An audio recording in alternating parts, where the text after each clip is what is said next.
खबर इटावा से है, जहां पर सिंचाई विभाग के गेस्ट हाउस में सदर विधायक सरिता भदौरिया एवं भारत सरकार के रक्षा मंत्रालय के निदेशक एवं प्रख्यात लेखक अभिषेक चौहान अन्वेषी द्वारा उनके उपन्यास उड़चल अपने देश परिवर्तन की आहट का विवेचन किया गया। कार्यक्रम में जनप्रतिनिधियों, साहित्यकारों, पत्रकारों एवं बुद्धिजीवियों ने सहभागिता की। अपने संबोधन में अभिषेक चौहान ने कहा कि पलायन की समस्या पर चिंता व्यक्त करते हुए कहा कि रोजगार की तलाश में लोगों को अपने गाँव शहरों से बाहर जाना पड़ता है। अल्पकालिक एवं दीर्घकालिक पलायन व्यक्ति को अपने मूल परिवेश से दूर कर देता है। उन्होंने कहा कि जिस मिट्टी, हवा, पानी और समाज ने हमें शिक्षा, संस्कार एवं कौशल प्रदान किया है, उसके प्रति हमारा नैतिक ऋण है और हमें अपने मूल स्थानों से निरंतर जुड़े रहना चाहिए। कार्यक्रम में सदर विधायक सरिता भदौरिया ने कहा कि कवि, लेखक एवं पत्रकार समाज के निर्माण में महत्वपूर्ण भूमिका निभाते हैं। साहित्य समाज को दिशा देने और सकारात्मक परिवर्तन के लिए प्रेरित करने का सशक्त माध्यम है। अभिषेक चौहान जिन्होंने ये पुस्तक लिखी है, स्थिति प्रशासनिक अधिकारी हैं, IRS हैं। एक बहुत अच्छी पुस्तक उड़चल अपने देश। पूरे जीवन में व्यक्ति कहीं भी रहे, लेकिन जब वो उम्र के ऐसे पड़ाव पर पहुंचता है जिसमें उसे शांति की आवश्यकता होती है, तो उसे अपना देश ही याद आता है। हम सब जानते हैं इस बात को। पक्षी भी पूरे दिन कहीं भी उड़ान भरते रहें, लेकिन शाम को परिंदे भी अपने घोंसले में वापस आते हैं। ये जो व्यक्ति की प्रवृत्ति है, ये नेचुरल है। तो अगर आज के परिवेश में हमारा ध्यान इस किताब के मुख्य पृष्ठ पर और इसके नाम पर जाए, तो मुझे लगता है कि ये जो हमारी जीवन शैली है उसको निश्चित ही शाश्वत करती है और एक बहुत अच्छा संदेश व्यक्ति को अपने जीवन को सुव्यवस्थित और सुचारू रूप से चलाने का संदेश देती है। हम अपने जीवन में कई ऐसे महत्वपूर्ण समय आते हैं जब हम अच्छा भी महसूस करते हैं और कभी जीवन में कठिन परिस्थितियाँ भी आती हैं।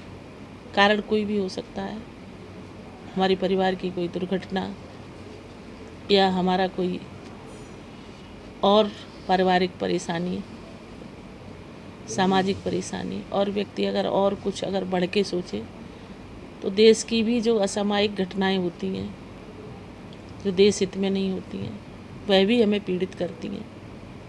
तो जब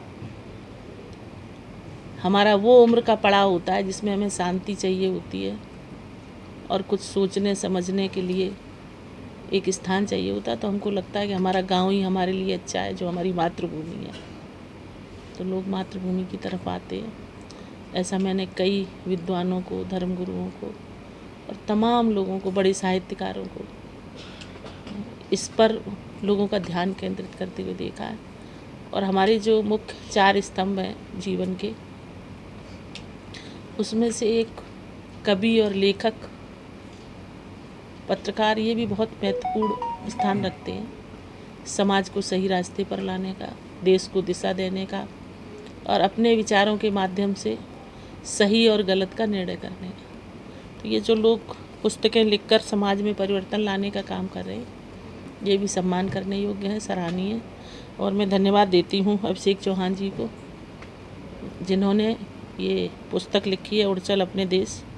निश्चित ही अभी मैंने इसको पढ़ा नहीं है। पढ़ने के बाद जो मैंने अपने टाइटल को देखकर विचार व्यक्त किए, मुझे लगता है कि ऐसी ही संभावनाएं इस पुस्तक में होंगी। मैं इनको बहुत शुभकामनाएं देती हूँ, धन्यवाद देती हूँ। इसका विमोचन बड़े स्तर पर अब ये तय करेंगे, लेकिन मेरी शुभकामनाएं इनके साथ हैं। विधायिका जी, आज देश के जो नवयुवक हैं, जो अपने देश विदेश जा कर के अपनी नौकरी कर रहे हैं, उनके लिए क्या संदेश रहेगा आपका?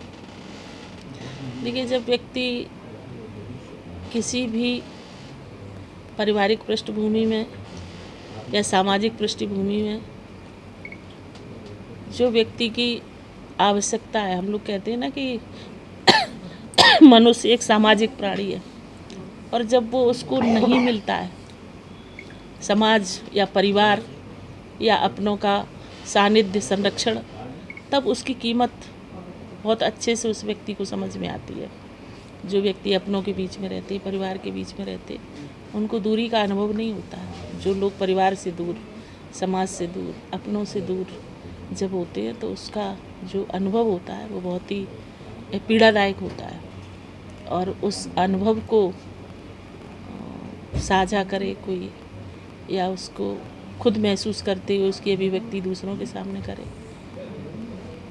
तब उसकी कीमत समझ में आती है। तो जो लोग बाहर रहते हैं, विदेश में रहते हैं, निश्चित ही वो किसी न किसी व्यवस्था से जुड़कर विदेश में चले जाते हैं, लेकिन दुनिया में ऐसा कोई नहीं है जो अपनों को भूल जाए। और जो अपनों को भूल जाता है, मैं समझती हूँ कि वो मनुष्य सामाजिक प्राणी नहीं होता है, वो किसी दूसरी दुनिया से आया हुआ व्यक्ति होगा।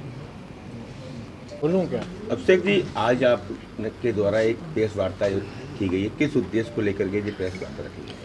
जी, ये प्रेस वार्ता बेसिकली मेरा जो एक हिंदी में लिखा गया जो एक उपन्यास है, एक फिक्सन है, उसको लेके अपना मैसेज यहाँ के लोगों तक पहुँचाने के लिए एक किया गया प्रयास है। उसी संबंध में मैंने आप लोगों से इस मदद की अपेक्षा की कि एक प्रेस वार्ता के माध्यम से मेरे विचार लोगों तक आगे पहुँचे। उसी संबंध में मैंने इस चीज़ को रखा है। क्या पुस्तक का नाम है, उसमें क्या कुछ आपने अपनी शब्दों में लिखा है? ये पुस्तक जो है ये उड़ चल अपने देश है। ये पुस्तक इस क्षेत्र के युवाओं के लिए एक नैतिक अपील है कि वो पर्यावरण के प्रति और समाज के प्रति जो उनके दायित्व हैं उनके प्रति अपनी जिम्मेदारी को महसूस करें। और जो जेन जी जिसको बोलते हैं, जो जनरेशन जेड है, तो वो अपने अधिकारों के प्रति जो सजगता दिखा रही है, वो अपने कर्तव्यों के प्रति भी थोड़ी सजगता दिखाए कि उसके भी तो समाज और पर्यावरण के लिए कुछ कर्तव्य हैं। तो ये उद्देश्य से इस मूल भाव से पुस्तक को लिखा गया है। ये है उसका। जैसे कि आपका जो आपने पुस्तक विमोचन किया है, चल उड़ अपने देश, उड़ चल अपने देश, उड़ चल अपने देश, आखिर ये विचार आपके अंदर आया क्यों? जी, चूँकि मेरा बचपन, मेरी पढ़ाई लिखाई सारी चंबल ब्रज बुंदेलखंड क्षेत्र के इर्द गिर्द हुई है, तो यहाँ की संस्कृति को, यहाँ की मनोचेतना को मैं अच्छे से समझता हूँ।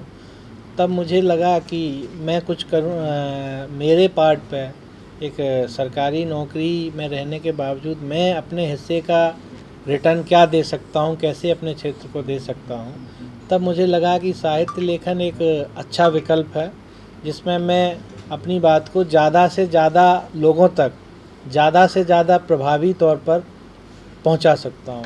इस चीज़ ने कहीं ना कहीं एक प्रेरक की भूमिका निभाई है कि ये पुस्तक लिखने में मुझे एक प्रेरणा मिली और जिसका परिणाम है कि पुस्तक आप लोगों के समक्ष है। उड़ चल अपने देश का जो असर है, क्या वो सरकारी कर्मचारियों पर भी है?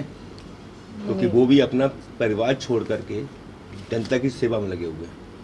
हाँ, नहीं, सरकारी कर्मचारी, मैंने इसमें विभेद सरकारी और निजी से नहीं किया है।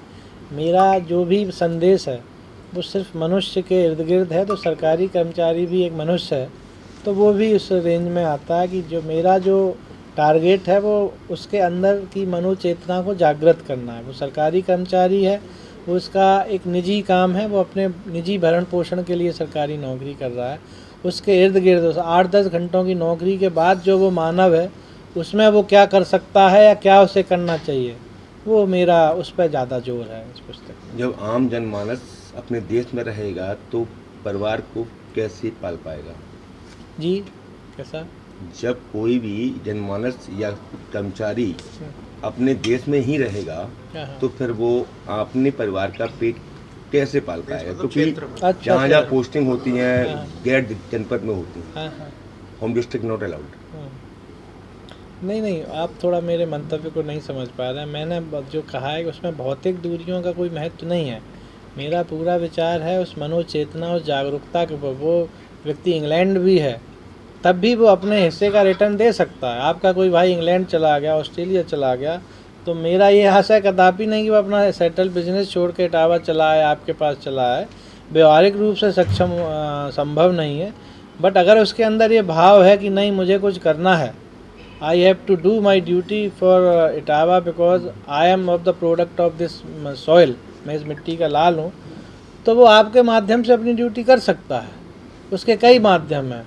वो व्यक्तिगत डिसीजन है, लेकिन वो भाव होना ज़रूरी है कि यार मुझे कुछ करना है, वो आपके थ्रू एग्जीक्यूट करवा लेगा।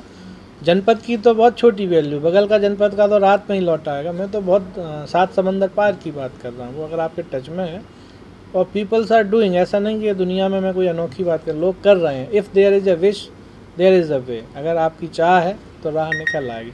भाव मिसिंग हो रहा है, उस भाव को उभारने के लिए ये पुस्तक मैंने लिखी है। इटावा से शिव कुमार सिंह की रिपोर्ट, TV1 इंडिया न्यूज।